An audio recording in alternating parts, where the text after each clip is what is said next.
एक बार एक भिखारी अपने जीवन से परेशान हो गया था, क्योंकि उसे अपने जीवन को चलाने के लिए भीख मांगना पड़ता था। उसे हर एक चीज़ के लिए भीख मांगना पड़ता था। इसी बात को लेकर वह दुखी रहता और दिन भर सोचता कि उसके जीवन में बदलाव कैसे होगा। यह सोचकर वह निराश हो जाता। वह हर दिन देखता कि बहुत सारे लोग निराश होकर आंखों में आंसू लिए लोग विभिन्न चिंताओं से परेशान लोग गौतम बुद्ध की तरफ जाते और वापस लौटते समय वे बहुत खुश होते। वह भिखारी यह समझ नहीं पा रहा था कि गौतम बुद्ध उनके साथ में ऐसा क्या करते थे कि वे बहुत खुश आते। वापस लौटते हुए लोगों के हाथों में ना तो ढेर सारे पैसे होते, ना ही सोना चांदी। तो फिर ऐसा क्या होता कि लोग बुद्ध के पास लौटते समय इतना खुश होते।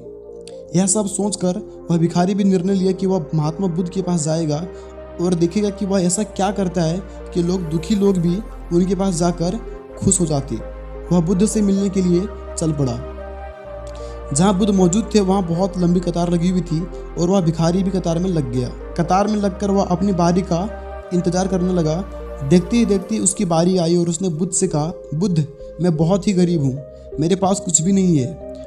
मुझे अपना जीवन चलाने के लिए भी दूसरों से भीख मांगनी पड़ती है। अब आप ही बताइए कि मैं अपने जीवन को कैसे बेहतर कर सकता हूँ। यह सब सुनकर बुद्ध ने कहा, तुम गरीब नहीं हो। तुम्हें ऐसा लगता है क्योंकि आज तक तुमने कभी भी कुछ किया ही नहीं है। ना ही तुमने किसी को दान दिया है, ना ही तुमने किसी को लिए कुछ किया है। यह सब सुनकर भिखारी के मन में एक आशंका जाग उठी। अपनी आशंका को दूर करने के लिए भिखारी ने पूछा, मैं तो एक भिखारी हूँ, मैं लोगों को दान कैसे कर सकता हूँ और कैसे लोगों की सहायता कर सकता हूँ। मुझे तो खुद अपना जीवन चलाने के लिए दूसरों से मांगना पड़ता है।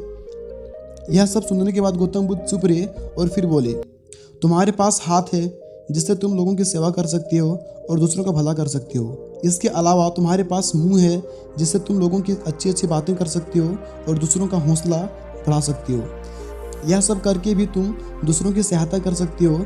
जरूरी नहीं कि दान सिर्फ पैसों का ही किया जाए। हम चाहे तो शिक्षा का भी दान कर सकते हैं, चाहे तो अन्न का भी दान कर सकते हैं। ऊपर वाले ने अगर किसी को पूर्णतः शरीर दिया है तो वह गरीब नहीं है, वह बस दिमाग से गरीब है। उसे इस विचार से हटकर दूसरों की सेवा में लगाना चाहिए। बुद्ध की यह बातें सुनने के बाद वह भिखारी बहुत खुश हुआ और वह उसका मन संतुष्ट हो गया। इस कहानी से हम सीखते हैं कि हम सब इस बात की चिंता में समय बर्बाद करते हैं कि हम गरीब हैं, लेकिन यह सत्य नहीं है। सत्य तो यह है कि जब तक हमारा शरीर अच्छा है, बेहतर है, तो उसका उपयोग करके आगे बढ़ सकते हैं और खुद के जीवन को बेहतर कर सकते हैं। अगर कोई व्यक्ति सिर्फ अपनी गरीबी पर ध्यान दे और उसे बदलने की कोशिश नहीं करे तो वह मूर्ख है।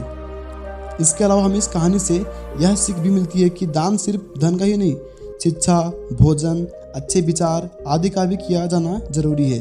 अगर आपके पास धन नहीं है तो आप शिक्षा का दान कर सकते हैं, फिर आप दूसरों के लिए अच्छे विचारों का दान कर सकते हैं। इससे समाज बेहतर होता है।